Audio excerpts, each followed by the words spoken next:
welcome back to Business as a Magical Practice. Today, we have an impromptu, unexpected, very special episode.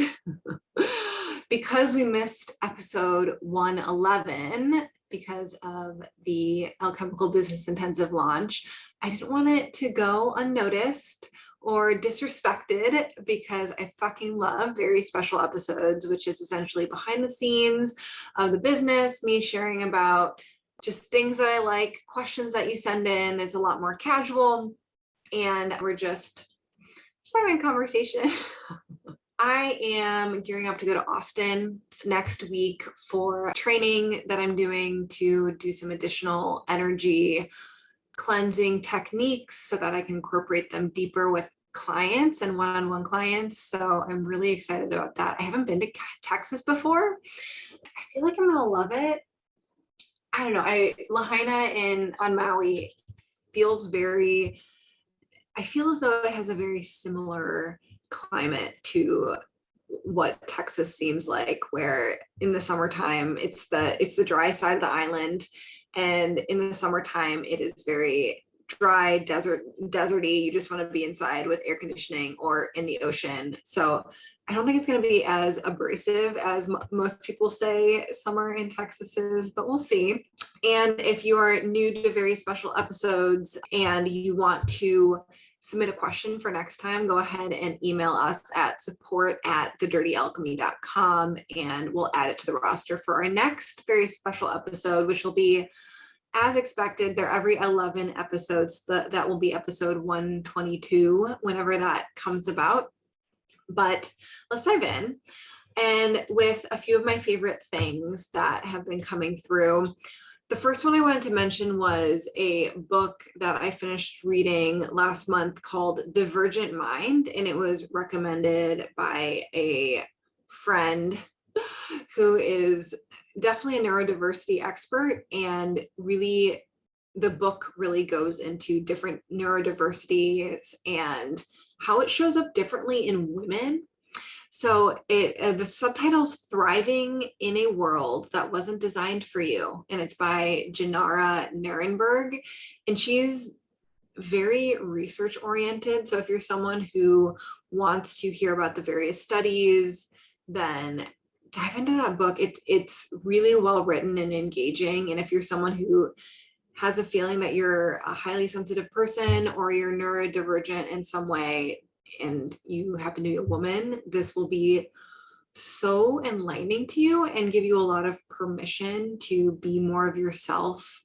I listened to the audiobook. We'll include links to it down below in the show notes. It's actually free on Kindle right now when I'm recording this, so you might be able to grab it on Kindle. Something that blew me away around it was that all of the research on autism and ADHD, at least 99% of it, has been done by and done to men. So the researchers have been men and the subjects have been men. And because of that, and the researchers are looking through a male lens of the world and perspective of the world. And what they're finding more and more is that this neurodiversity and these labels like ADHD or autism or Asperger's, they have been drastically undiagnosed in women because we are so good at masking, and we are taught to perform, and we've evolved to act, to assimilate to society, that whatever communities that we're in. So a lot of it has been undiagnosed. And I found it interesting when reading the book that there's like this double-edged sword of the label, where like my brother had really bad ADHD growing up, and he was on medication. He was labeled of having a learning disability, and I really saw it crush his self-esteem and feel like an outsider and feel dumb, feel stupid. And I've heard of a lot of other people having that same experience. And so that can be the negative side of the label. And so it could actually be a good thing that if you do have one of these neurodiversities, it could actually be good that you grew up without the label, because you weren't put into a box or labeled as having like a learning disability or something like that. But the other side of this is you may not have gotten the help that you needed or learned the tools that would have significantly helped you growing up. And so if you have an inkling that you could be on the spectrum, or you could have ADHD, or you could be have a certain sensitivity, then check out this book, see if it relates to you, because it could open up different tools and resources that you didn't even know applied to you. So Divergent Mind was the name of the book. And my next favorite thing that I've been really liking is Nootropic. So Nootropics. And I've been trying out this one called Alpha Brain, and it is by Onnit, Onnit. We'll put a link in the show notes. But I'm actually really sensitive to vitamins and supplements, where if I'll either have this energy crash from like, I can't take a B complex because it'll give me this crazy energy crash and it will make me feel high or make me sweat a lot. And other supplements will make me feel depressed or make me feel anxious. So I am super sensitive to supplements. And I've actually found that these only give me positive results. Just like, it kind of reminds, the main ingredient is a kind of moss.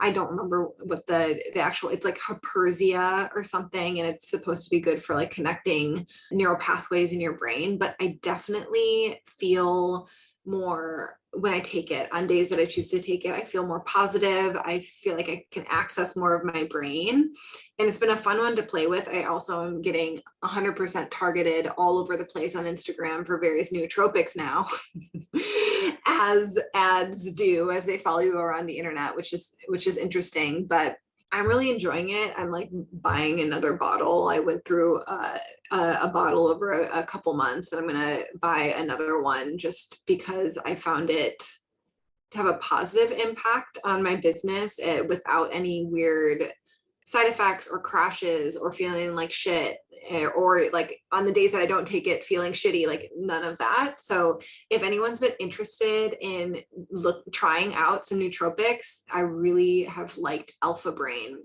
Okay, moving on to, and I actually wish I looked up the definition of nootropics, but it's just basically they're supposed to be supplements, or in some cases drugs, that support your brain and support your thinking. So anyways, the third favorite thing recently has been breathwork. I was really into Kundalini yoga for a while, until it like felt like way too much. And that was back in like 2017.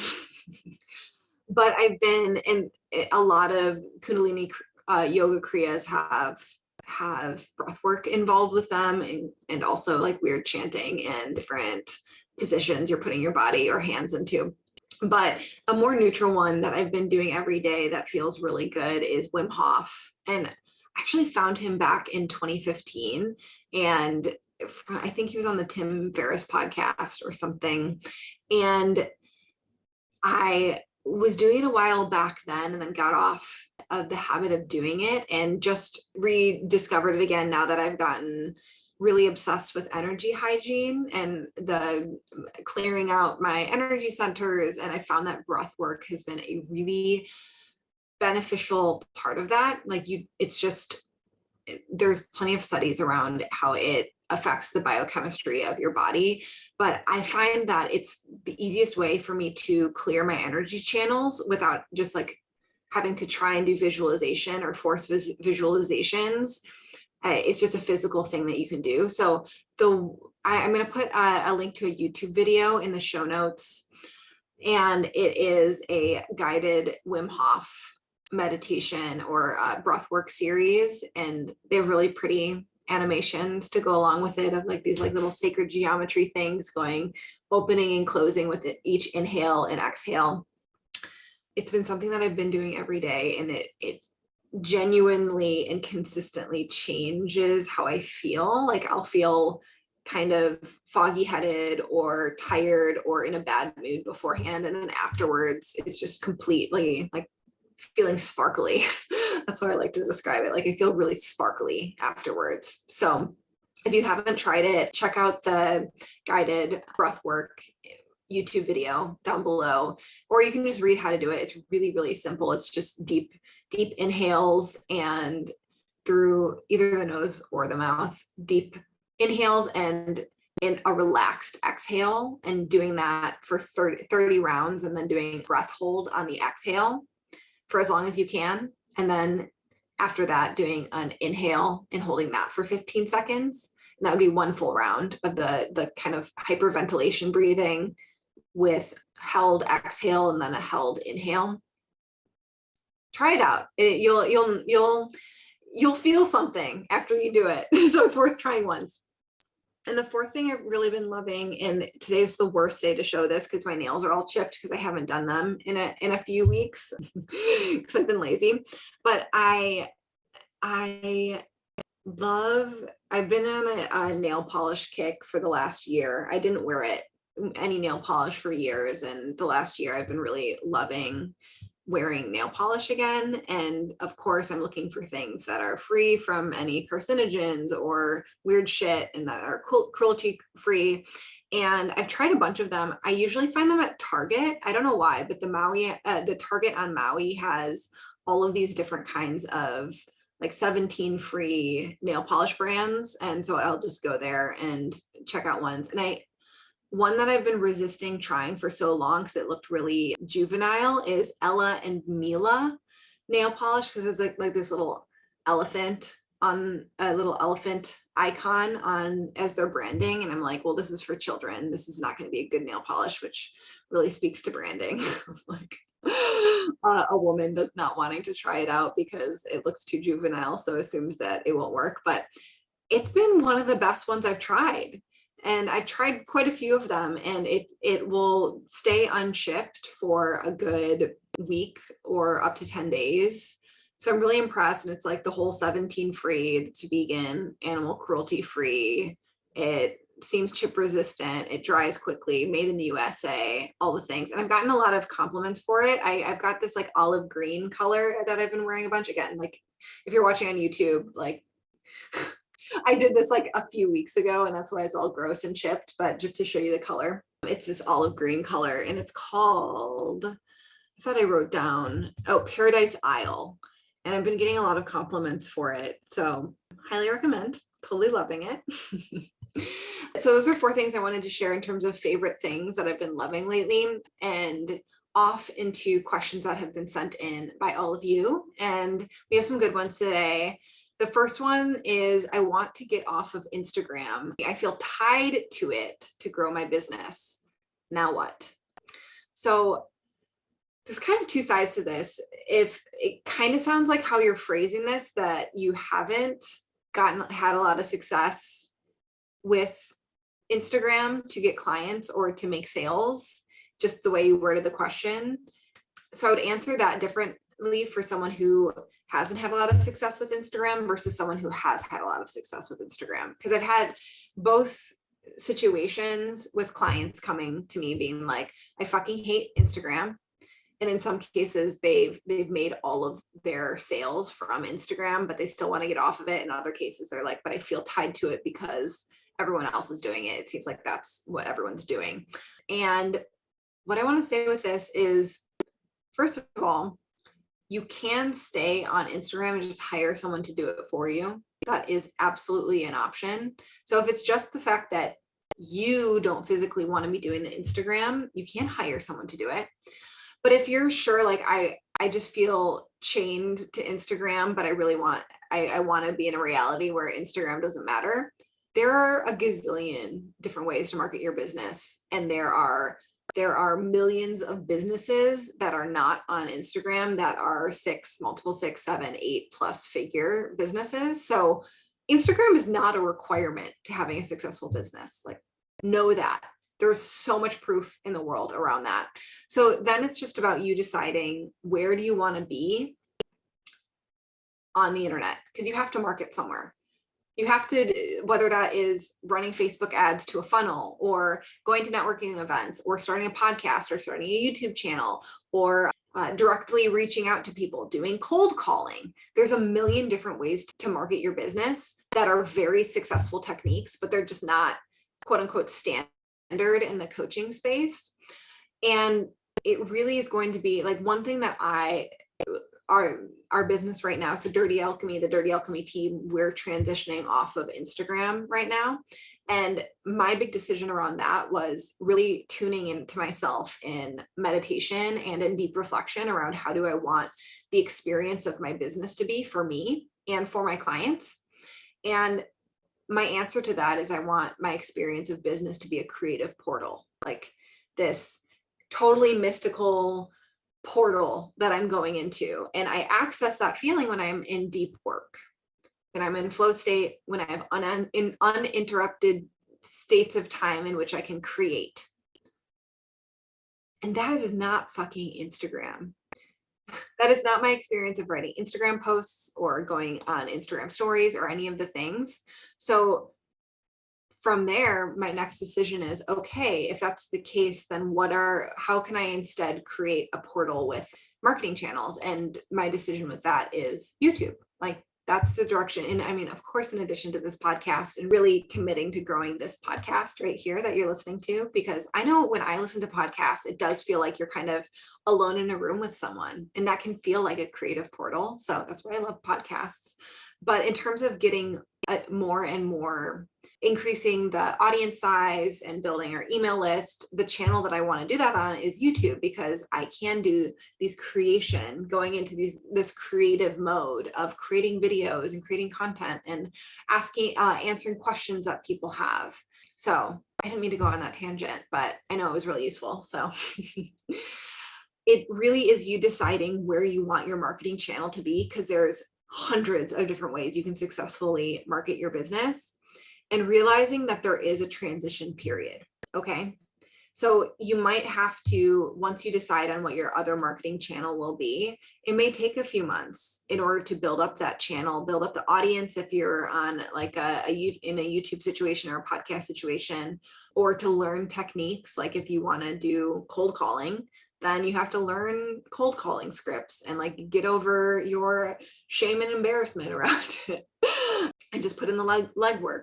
So there will be a little bit of time for a smooth transition off of Instagram, but a part of that is you are going to have to physically put some boundaries around it. Like there's an app called Freedom, the Freedom app that you can install on your desktop and on your phone that will hardcore not allow you to open certain apps, and you can schedule times of day. It was an app I used in college actually, when I had to like write a paper or something that you had to, even if you rebooted your computer, you still couldn't access the like Netflix or Instagram or Facebook at the time.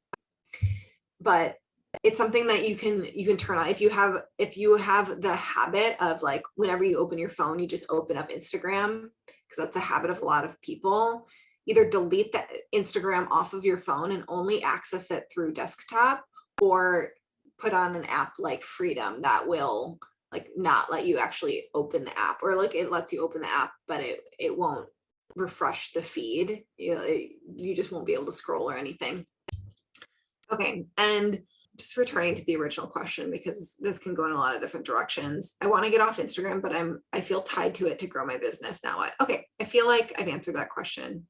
Choose your other marketing channel and realize it'll take a few months to build it up and put in the physical systems in place so that you are not just giving all of your energy to Instagram. And also there is the option of hire someone or a team to just run your Instagram for you if it's just literally about you not wanting to be on Instagram. Okay. So our second question is, I just hit 6 figures, and while it feels like a big accomplishment, I still feel tense in my body when I think about money. What are your favorite resources to overcome money blocks? I love this question so much. It is so common that people think that hitting a certain monetary goal will make them feel safe. And it's just not the case. Like you hear multiple 7-figure business owners still not feeling safe around money, and which proves it's not actually about the money. And I know that you said, like, what are your favorite resources around overcoming money blocks? But I don't think this is a money block. Like, this really isn't a money block. This is about healing trauma in your body and really healing your nervous system. So of course, you can lean into the mindset side of things, but the fastest way to deal with this is to go through the body. So on the mindset side of things, of course, really affirming that I'm safe, no matter how much money comes in. I can trust that more money come in. But what I would actually recommend is doing somatic therapy or somatic experiencing. You can do this, watch YouTube videos around it. There are plenty of meditations to do around it. And this is really like you forming a relationship with the sensations of your body so that you can heal trauma through your body. There are lots of trained practitioners that can help you with that. It's fairly inexpensive. It's like, if you're at six figures, you can absolutely afford to hire a somatic therapist. They're like $150 per session. I found mine through traumahealing.org. And that is, I think it's Paul Levine's website who coined the term somatic experiencing. There's hundreds and hundreds of trained practitioners profiles on that website, and that's traumahealing.org. And you can filter it by problem you have, or by location, or like, oh, I have ADHD, or I have a history of sexual abuse, or I have whatever. You can actually filter the practitioners by those different filters. So I recommend checking that out, or looking on YouTube for meditations or sessions. Also, I've mentioned that Luis Mejica's course, Healing Trauma Through the Body. It's a 6-week course. It's like $300, which is, I think, ridiculously cheap for what it is. He runs it multiple times a year. Definitely recommend that. That will help you.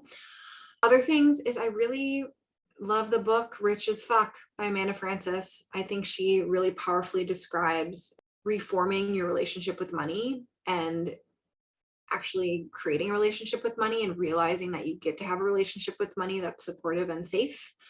And it's a book, so very accessible price for anyone. And just you can tell that she has a really beautiful relationship with money and has beautiful thoughts and beliefs around money. So I think that's one where you can really steal from someone else's belief. So that's a great book to go through. And just actually forming a relationship with money and realizing that money is a spirit, it's an entity, and you can, just like you create beliefs around your programs and beliefs around your clients, you can actually form beliefs around your relationship with money. Like, money supports me, money always replenishes itself, going back to those. And maybe I'll do an episode at some point of like how to actually change your beliefs. I don't think we've done one of those before. It is in all of my programs. I find mindset work, and in addition to like shadow work and somatic work, really powerful. So come join us in the Alchemical Business Intensive. Come join us in Monetize Your Magic. If you want help one-on-one, we have openings in our one-on-one coaching right now. Lots of options there. So the third question was how to know if you should invest in a one-on-one package of coaching versus a group program. And this really comes down to self-knowledge. Really, really. I honestly, for myself, I didn't know which one I liked until I experienced both. Like, I was in a mastermind and also hired a one-on-one coach, and experiencing those different containers. Obviously, group to group and coach to coach are different. But if you're like me, I have a hard time knowing what I want or what I will like until I actually experience it. And I can feel it in my body. Like, I can think about things all day long and visualize them all day long, but usually it's not until I'm actually within the reality or the experience of it that I know, like, not right, or, oh, this is perfect. So full permission to just try them out too. But to give some ideas around how to choose which one's which for a group, think about it as if you need to heal any wounds around sisterhood, around taking up space, around being seen, around belonging, like, go into a group dynamic with the intention of healing that, because you'll be in the fire of actually having to show up and ask questions and take up space. I know a lot of people struggle with this. So you can do yourself a huge service to actually put yourself into that fire and deal with it in the moment. Of course, you need to know that the leader of the program is capable of holding space like that, and it can see you in that, and not every group can. So looking to make sure they're trauma informed and just, I mean, their vibe. They're not like shaming people or doing favoritism or only giving coaching to people who are getting amazing results in their program. Like, that's so shitty. Anyways, another reason to do a group is other people can have questions that you wouldn't know to even ask, or maybe they have business models that you didn't even know existed. So that's one reason I love group, is you're in the energy of people where they have questions that you wouldn't even have thought to ask, because you're not at that stage of business, or it's just not the way that you think. So being able to see how the coach actually responds to other people's questions can be incredibly valuable. And if it is a program that includes multiple different business types and business models, it is really valuable to be able to pull from different industries and pull from different models, so that you aren't just like cut and paste cookie cutter business because that's the only example you see of how to run business. Okay, and then for one-on-one is great is if you want 100% attention on you, right? Because when you're in a group, you won't have 100% attention on you. Also, if you feel like you have a very unique situation, it can be really good to have one-on-one, because you have the expert, the leader, actually giving their full attention on you and your unique situation. Also, if you just want premium support, like with our one-on-one, you get access to our copywriter, you get access to our implementation dominatrix, you get access to the entire team, versus more often in masterminds and group programs, you do have to do stuff for yourself. It's not done for you. It's often not even done with you. It's like you're doing it yourself and then you're coming to get coaching. I mean, with that, I really want to underline that we have openings right now for our one-on-one coaching.